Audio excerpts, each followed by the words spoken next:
হালাল খাবো ইনশাআল্লাহ,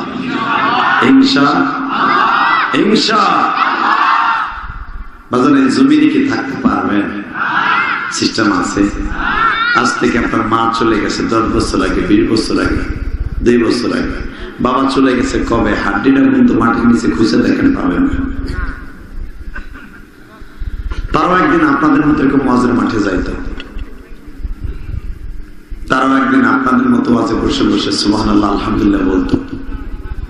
আজকে কবরের মাটির সাথে মিশে গেছে। কি হবে দুনিয়ার বাহাদুরি দেখাই বলেন? বুঝতাম আমি 5000 বছর বাঁচবো, আল্লাহ আমার ডকুমেন্টস দিয়ে দিয়েছে যে 5000 বছর বাঁচবি, 1000 বছর নামাজ পড়বি, 1000 বছর ক্ষেত খামারি করবি, বাড়ি গাড়ি করবি, 1000 বছর আকাম কুকাম যা আছে সব করবি, 1000 বছর নেক নুক কামাইয়া গাট্টি বসকে বাইন্দা কবরে আমি তো নিজেও জানি না আমি কয় বছর বাঁচবো। ঠিক না? আরো জোরে, আরো জোরে। হযরত উসমান গনি রাদিয়াল্লাহু তাআলা, আপনারা জানেন ফাজাইল আমল কিতাব একটা কিতাব আছে।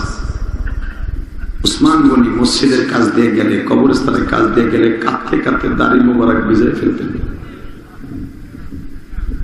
হালাকি উসমান বিন যুন্নুরাইন আমার নবীর 2টা মেয়ের বিয়ে করছে।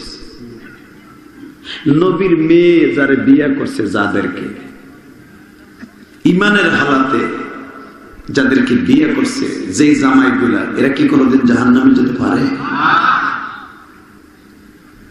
যে উসমান বিন যুন্নুরাইন কবরস্থান দেখলে ভয়তে কাঁদতে কাঁদতে চোখ খুলে ফেলতেন, আর কবরে ডেকে ডেকে কইতেন, কবর রে আমি তোর মাঝে কেমনে থাকবো? আমি দেখতেছি কত হাজার হাজার মানুষ এই কবরে ঘুমাইছে, আজ পর্যন্ত কেউ কোনদিন আফসোস করল না, কেউ কোনদিন বলল না আমি কবরে কেমন আছি।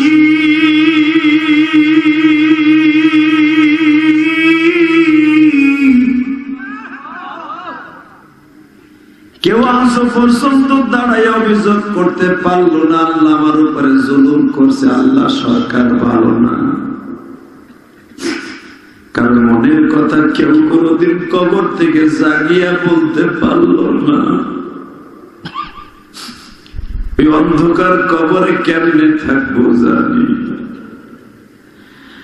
আমি যদি গরু হইতাম,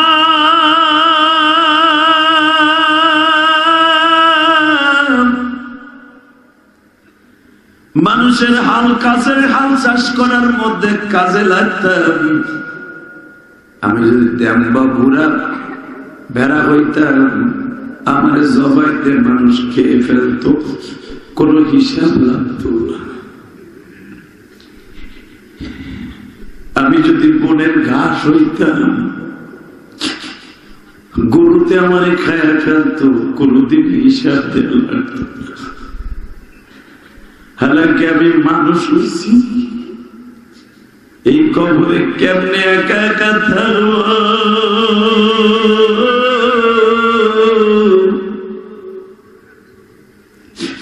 কেমনে থাকবো কবরে? কেমনে থাকবো কবরে? মৌলা বলে গাও না, ওই কবরে একা একা থাকতে পারবো না। আল্লাহু আকবার বললাম।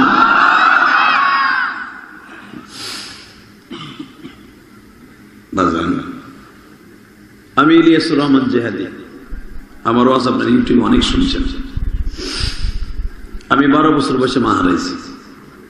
আমার মায়ের একটা চুলও পড়ে নাই, পাকে নাই, একটা দাঁতে স্পটও পড়ে নাই।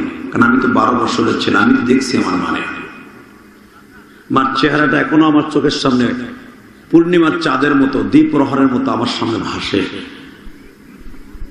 আমি আমার মাকে কোনোদিন দেখি নেই এইভাবে, কপালটা কোনোদিন আমি পোলায় দেখছি আমার মা।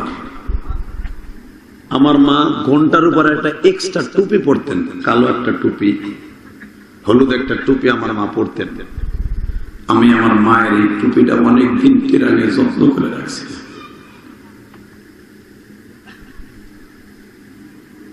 আজকে আমার মা বোনেরা পর্দা থাকতেই চায় না, কথা বলেন না কেন? মারা পর্দায় থাকতেই চায় না, পর্দাটারে মনে করে একটা ফ্যাশন।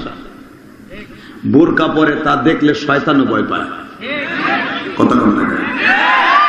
শোকেসে সামনে মাল সাজায় রাখে, মহিলারা বোরকা দিয়ে বডি সাজায় রাখে। এটা বোরকা না, এটা হলো বারকা, এটা শয়তান, কথা বলেন না কেন? আরো জোরে। বরঞ্চ বোরকা পরে পোলাপনের আকর্ষণ আরো বাড়ায়। এটা ফ্যাশনের বোরকা, এটা বোরকা কয় না। বোরকা হাদিসে কাকে বলে? আল বোরকা তু ঢাপ না। বোরকা অর্থাৎ এমন ভাবে বডিকে ঢেকে নিতে হবে মহিলাদের কোনো কিছু ঠিক পাওয়া যাবে না যে এটা আমার একটা বৃদ্ধ মা না যুবতী মা না বৃদ্ধা মা। এর নাম হলো বোরকা। বোরকা দেখে মনে করবে এটা বুড়া মহিলা, হালাকি ওই মেয়েটা 16 বছরের মেয়ে। এর নাম হলো বোরকা। আর এখন 40 বছরের বুড়ি বোরকা পরে, পিছনেতে মনে হয় এটা একটা কচি জিনিস। কথা কর না কেন? যেটা পাও ধরে বলে দেওয়া যায়। এই জন্য বিশ্বনবী বলছে এরকম কাপড়, এরকম পর্দা করা যাবে না যেটা ইহুদি নাসারাদের পাইরবি করা হয়। আমি কথাগুলো কেন বলছি? উসমান গনি রাদিয়াল্লাহু বলেন, যদি কোনো মহিলা জানতো যে কবরের ভিতরে মহিলাদের প্রথম কি করা হবে, জীবনে কোনোদিন পর্দা ছাড়া রাস্তায় বের হতো না। শুধু আপনাদের খিদমত আরজ করতে চাই, আজকের মাহফিল থেকে পুরুষরা যেমনি আসছি, পুরুষের সাথে মহিলা আসছে বেশি, কথা বল না কেন? আজকের ওয়াজের ভিতরে পুরুষের ওয়াজ বেশি হয়, মহিলাকে ওয়াজ হয় না। ওরা একটু পরে জায়গা আমার কথা কয় না, কি বই দিলাম কি। কিন্তু আমি আমার মা ওদেরকে বলবো, ওয়াজের শুরুতেই মা, আমি ইলিয়াস রহমান জাহাদির মা মাত্র 29 বছর বয়সে মারা গেছে। এরা আমার দেশের গর্বিত সন্তান, যাদের অক্লান্ত পরিশ্রমে 9 মাস যুদ্ধ করে কেউ স্ত্রীকে হারিয়েছেন, কেউ হয়তো সন্তানকে এতিম বানিয়ে চলে গেছেন, কেউ হয়তো সন্তানকে হারিয়েছেন। আজকে যার অক্লান্ত পরিশ্রমে আমি ইলিয়াস রহমান জাহাদি বাংলা ভাষায় কথা বলতে পারছি। আল্লাহ বীর মুক্তিযোদ্ধা সহ অনেক ইঞ্জিনিয়ারের নাম এখানে আসছে, সবাইকে আপনি কবুল করেন। যেখানে আমি এবার আপনারা বলেন, আমি আপনাদের জন্য প্রথম দোয়া করছি, আল্লাহ এদের সবাইকে মাফ করে দেন, এদের বাবা মাকে মাফ করে দেন। এবারে ক্লিয়ার কর, এমন জ্ঞান জ্ঞান আওয়াজ করে ক্লিয়ার কর। এই মুসলমান ভাইরা, যতদিন এই দেহে আছে প্রাণ, ততদিন গিয়ে যাব আল্লাহর গান, ঠিক না? ঠিক। আজকে আপনি তাকায় দেখেন সারা পৃথিবীর দিকে,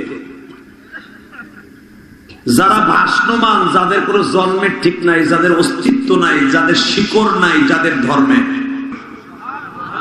কারণ আমার নবী বলেছেন, ইনিস্তাক্কা আইনুহুম ইনিস্তাক্কা কুল্লুহুম। আক্রান্তে আক্রান্ত হয়ে, আঘাতে আক্রান্ত হয়ে যদি কাঁদে, তার দরদে সারা বিশ্বের মুসলমানের দরদ হতে হবে। আমি বলি না, আমার নবী বলেছেন 1445 বছর আগে। আজকে তাদের কষ্ট দেখে তোমাদের দরদ লাগে না, বোঝা গেল তুমি সত্যিকারের মুসলমান না, তুমি ডুপ্লিকেট মুসলমান। কথা বলেন না কেন? আরো জোরে বলে। আমার নবী এখনো পর্যন্ত মদিনায় শুয়ে শুয়ে উম্মতের দরদি নবী কাঁদে।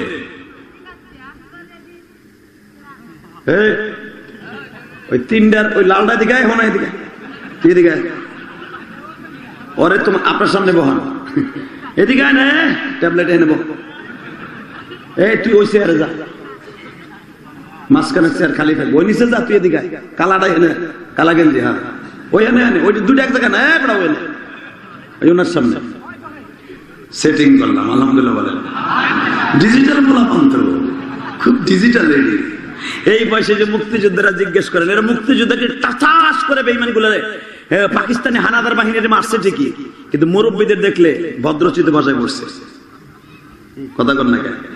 এখনো পর্যন্ত তারা মুরব্বী দেখলে কি সুন্দর ভদ্রভাবে ব্যবহার করে। ওরা এই যে ডিজিটাল যুগের বলাবা মুরব্বীর সামনে বাম হাত দিয়ে সিগারেট খায়। মুরব্বীরা রাস্তায় দাঁড়ায় থাকলে মোটরসাইকেল চালায় বাবা লাগে যেন ও টাকা দিয়ে কিনছে, ওর বাপের টাকা দিয়ে কিনছে মগাটা।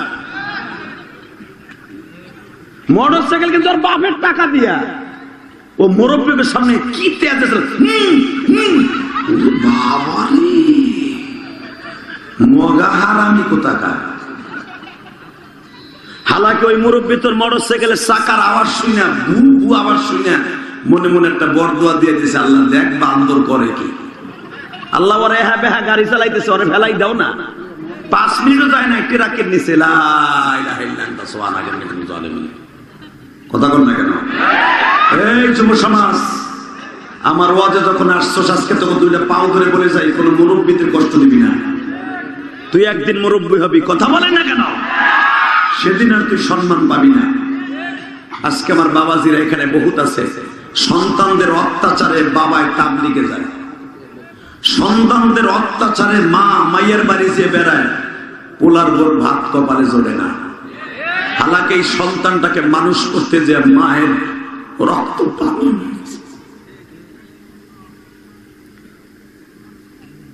এই সন্তানটারে কলেজে পড়াইতে যে মা চাকরানির রূপ ধারণ করছে। আমি আপনাদের সামনে একটা ইতিহাস বলি। আমার বাসায় যে মাটা কাজ করে, আমার মায়ের বেশি, আমি আমার বিবিরে বললাম উনি যদিও পেটের জন্য কাজ করে, দেখো বোরকা পরে আমার বাসায় আসে, বোরকা পরে কাজ করে, খবরদার তারে দিয়ে কোনো অর্ডার করবা না। সে যতটুকু পারে ততটুকু কাজ করবে, তাকে কখনো অর্ডার করবে না। ওই মায়ের মধ্যে যা আছে তোমার মধ্যে তাই আছে। কথা বলে না কেন? তুই কি স্পিকার বন্ধ করে দিছ?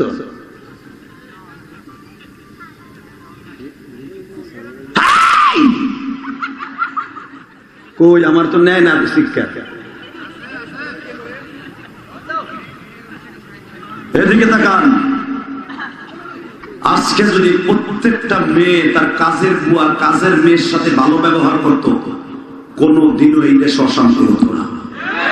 আজকে টাউনে ভোরের পাতায় প্রত্যেকটা পত্রিকায় দেখা যায়, খবরে পাওয়া যায় কাজের বুয়ারে ধাক্কা দিয়ে বাইরে ফেলছে, কাজের মেয়েটারে খুন্তি পরে ঠ্যাক দিছে, অথবা তার নাক চুল কেটে দিছে। কেন রে মা?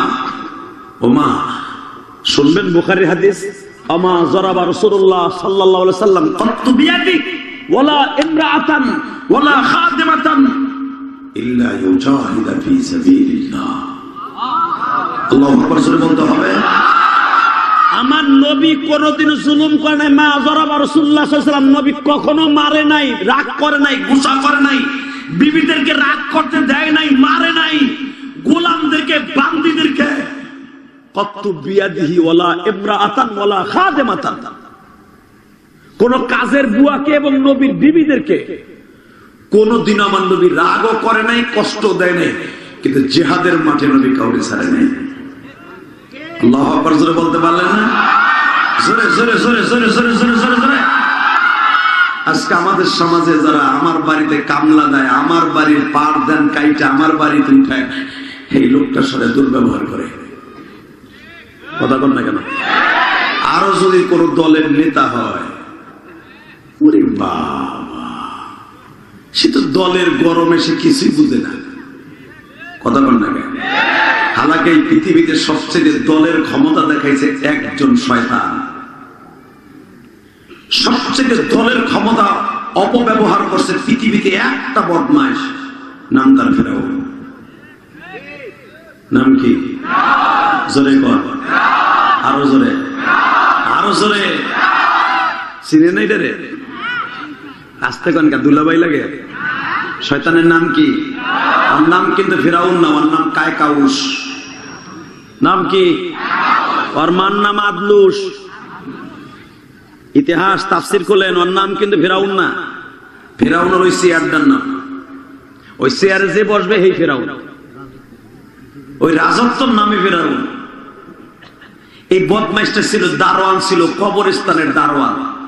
22 বছর কবরস্থানের দারোয়ানগিরি করছে। ওই দেশের রাজা ফেরাউনের মাইরা ও চেয়ারে বসে। ওই যে মানুষ মারার যখন কোন একটা মনের ভিতরে একটা আমেজ চলে আসে, তখন মানুষ মারে না মুরগি মারে হে বুঝেও না। এক সময় কিলার ছিল বাংলাদেশের ঈশ্বর শিখদের নাম শুনছেন না? সে হাসতে হাসতে মানুষ মারত। এক হাতে মদের বোতল থাকতো, আর এক হাতে হামুড়ি থাকতো। হামুড়ি হামুড়ি চিনেন? যা দিয়ে রাস্তা পিডায়, বিল্ডিং ভাঙ্গে, ওইটা দিয়ে মাথা ভাঙতো। মদ খাইয়ে এক হাতে মদের বোতল থাকতো, আর এক হাতে তার হামুড়ি থাকতো। একটা বাড়ি দিয়ে মাথার ঘিরুরে টুকরা টুকরা বানায় হইতো এবং মাইরা মাছের খাওয়াইতো। টুকরা টুকরা করে মাছের সামনে দিত, মাগুর মাছে খাইতো, হাত হাবা দিয়া বডিটারে সে হাসতো। কথা কন না? ভুলে গেছেন ঈশ্বর শিকদারের কথা? বললেন না? বাজানরে আমার দিকে তাকান। ইউযাববিহুনা আবনাআকুম ওয়া ইস্তাহয়ুনা নিসাআকুম, কোরআনে আছে না নাই? এই যে ফিরাউন বদমাশ,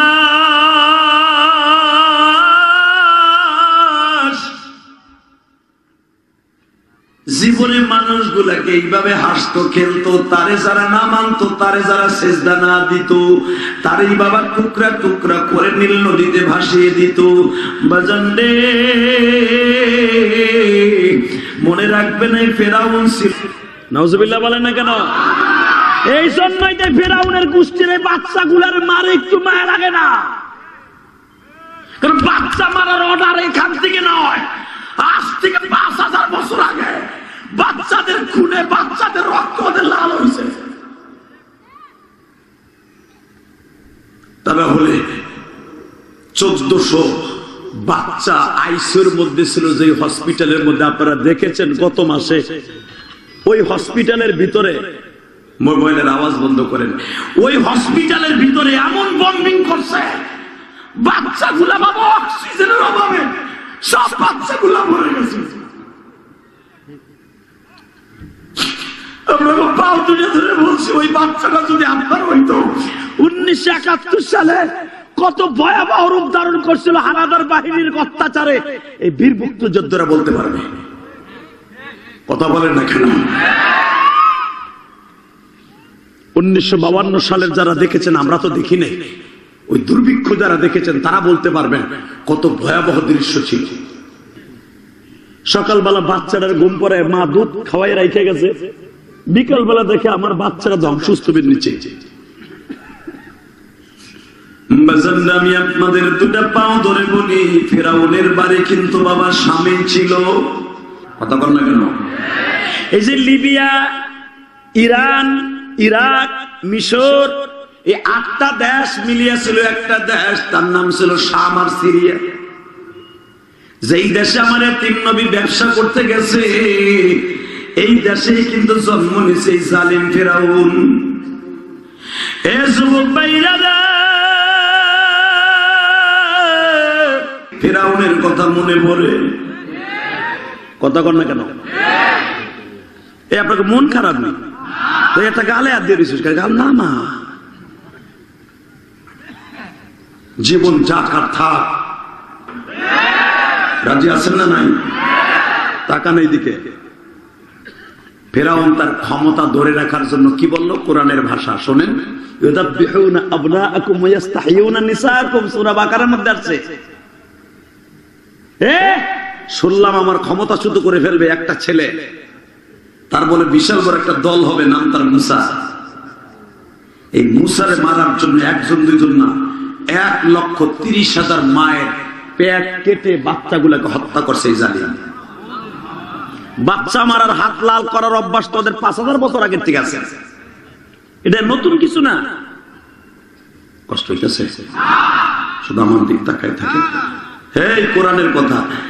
১,৩০,০০০ বাচ্চা হত্যা করার পরে সকালবেলা বলে দিল তার জ্যোতিষীরা ভাড়া করা কিছু আলেম, জ্যোতিষী বলা হইতো, তাকে আল্লাহ ক্ষমতা দিছিল। দেখি না শয়তান, শয়তানদের ক্ষমতা দিছে, শয়তানদের ক্ষমতা দিছে। তুই মুমিনের রগে রগে ঢুকতে পারবি, প্রত্যেকটা লোমে লোমে ঢুকতে পারবি, কিন্তু ধোঁকা দিয়ে জাহান্নামে নিতে পারবি না। ঠিক ওই জামানার কিছু শয়তান ধোঁকাবাজদেরকে আল্লাহ শক্তি দিচ্ছিলেন যে তারা আগাম কিছু বলতে পারতো। গণক ঠাকুর সকালবেলা বলতেছে, আপনি যে এতগুলো বাচ্চা মারলেন, আপনি কি জানেন মুসা কিন্তু আজকে সকালে আইতেছে? মারহাবা বলেন আরো জোরে। আল্লাহ এখন আছে না নাই? কই আছে? উপরে না, আপনার কলবে মিয়া, উপরে উপরে। আল্লাহ কই আছে? বাজান এবার আমার দিকে তাকানা, চোখের পানি ছাড়েন। আমার আল্লাহ যা করে তাই করে ছাড়ে, আল্লাহ যা বলে তাই করে। দুনিয়ার কোন এমপি মন্ত্রী কোন জিনিসের অর্ডার দিলে বাবা 1 বছর 6 মাস 2 বছর লাগে, আর আমার মাওলায় যদি কোন জিনিসের অর্ডার দেয়, ইন্নামা আমরুহু ইযা আরাদা শাইআন আইয়াকুলা লাহু কুন ফায়াকুন। আল্লাহ কুন বললে ফায়াকুনে আসতে 1 সেকেন্ড সময় লাগে না। কথা ঠিক না বেঠি? আল্লাহ যদি বলে দেশ দুয়ার থানা প্রত্যেকটা রাস্তা স্বর্ণ হয়ে যাও, 1 সেকেন্ডও সময় লাগবে না। আল্লাহ যদি বলে দেশ দুয়ার থানাটা নদী হয়ে যাও, 1 সেকেন্ড সময় লাগবে না। ফেরাউন বলতেছে সব বাচ্চাগুলা মেরে ফেলো, বাচ্চাগুলা মরে ফেললো। এত বাচ্চা মরার পরে যখন দেলদুয়ার থানার মধ্যে থেকে অথবা এমন একজন জালিম যদি কেউ বলে ফেলে যে আজকে মুসা দুনিয়া আসতেছে, তখন মেজাজটা কেমন লাগে? যার ডরে এত বাচ্চা মারলাম, হায়রে মারতে পারিনি এখনো। ওই বাড়িতে অমুক পাহাড়ে অমুক জায়গায় মুসা আইতাছে আজকে। সুবহানাল্লাহ বলেন না? মুসা আলাইহিস সালামের মায়ের পুরো ঘরটা ঘেরাও করে রাখছে। ইন্দিমিং টাইমে মুসা আলাইহিস সালাম আয়েশা বলছে, আমি আর ওয়াজি করব না, না আওয়াজ হবে না। পিছনালারা কিছুই করে না, দেয় অনেছে না, না কোনো কিছুই করে না। এরা চিন্তা করে কই লাভটা কি? আপনি জানেন কি লাভ? একবার সুবহানাল্লাহ কবেন। আমি দেখলাম আমাকে বীর মুক্তিযোদ্ধা ফজলুল হক সাহেব নাকি নাকি উনি যা ওয়াজ করছে, আমি তো আশ্চর্য হয়ে গেলাম। উনার সাথে তো আপনি সুবহানাল্লাহ কইলেন, দেখলাম বেড়া যাই যা কইছে একটা কথা বাহিরে বলে, কোরআন হাদিসের কথা কইছে। কথা বলে না কেন? যে হাদিস কানা পড়ছে। অনেক নেতা আছে বাবা, আমার শাশুড়ির দল করে আওয়ামী লীগের, সাইডে সুরাও ঠিক মতো জানে না। কথা কর না কেন? বেটার দেখলাম হাদিসটা সহি, কোরআন শরীফ যাই পড়লো মোটামুটি সহি, সালামটা দিল তাও সহি। বাজান আরবি পড়া কিন্তু ইংরেজি আর বাংলা না, এটা মাখরাজ অনুসারে না পড়লে মাইরার একটা মাটিতে পড়বো, সব গাড়ির উপরে পড়বো। কথা বল না কেন? আপনারা হুজুর গো বকেন, আপনি কি জানেন একটা হুজুরের দাম কত আলেমের? এই যে আলেম গুলা অন্তত সূরা ফাতিহা সহ 4টা সূরা মুখস্থ করা ফরজ, সহি শুদ্ধ ভাবে নামাজ পড়ার আগে সহি শুদ্ধ ভাবে কোরআন তেলাওয়াত করা ফরজ। তোমার যদি আমি পড়তে কই, তুমি তো গাল বেহা হইয়া তুমি একবারে সব যাইবো কালায়। কথা বল না কেন? আর এই যে মাদ্রাসা করছে, এই মাদ্রাসার ছোট্ট নুরানি খানের একটা ছেলে যদি বলা হয় সূরা ফাতিহা পড়, তার ফাতিহা পড়ে ফেরেশতারা শুদ্ধ কাঁদবে। আলহামদুলিল্লাহ বলতে পারেন না? এই মাদ্রাসা দেওয়ার দরকার আছে না নাই? আপনার ছেলের আপনি ইঞ্জিনিয়ার বানান, ব্রিগেডিয়ার বানান, জেনারেল বানান, সব বানান, কিন্তু ছেলেটাকে 12 বছর পর্যন্ত কোরআন শরীফ সহি শুদ্ধ ভাবে শিক্ষা দেন। আমি বলবো না আপনার ছেলেদের ভার্সিটিতে পড়াবেন না, পড়ান, কিন্তু আগে আমার মামুদের কোরআন তার হাতে তুলে দেন। এই জন্য এই মাদ্রাসা করা হয়েছে। আর এখনকার মাদ্রাসাগুলো ইংলিশ মিডিয়ামের মতো, কিন্ডার গার্ডেন সিস্টেম, আপনার ইংলিশও আছে, বাংলাও আছে, সব আছে। আপনার বাচ্চা কোরআনও শিখবে।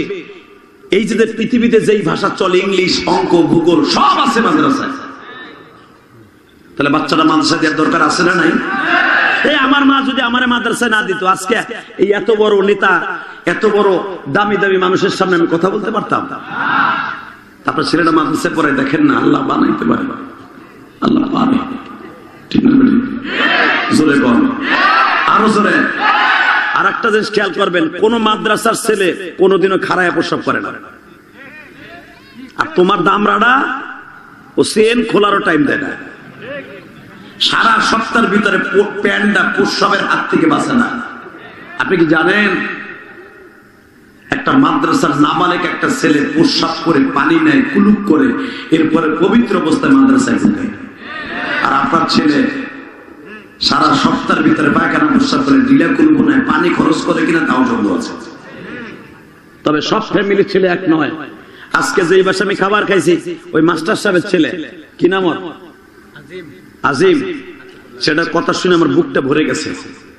ও বলে, হুজুর আমি যেখানে আজকে কোচিং করব, আমার 1 বছরের কোর্স, ওর দাড়িগুলো দেখলাম ওর বাবার মতো সুন্দর। কলেজের ছেলে, ইঞ্জিনিয়ারিং পড়ে ছেলেটা, এবং ভালো একটা ভার্সিটিতে পড়ে। বলে, হুজুর আমার ওখানে কোচিং করতে হলে দাড়ি সাজতে হবে। আমি এখন কি করব? আমি 30 সেকেন্ড চুপ রইলাম যে ছেলেটার ওর মনের আশাটাকে আমি শুনি। ও বলে, হুজুর আমার দাড়ি সাজতে হবে, দাড়ি নিয়ে তো ঢুকতে দেবেন আমাকে। আমি বললাম, অমন শিক্ষা দরকার নাই যে শিক্ষায় দাড়ি তোমাকে নিষেধ করে।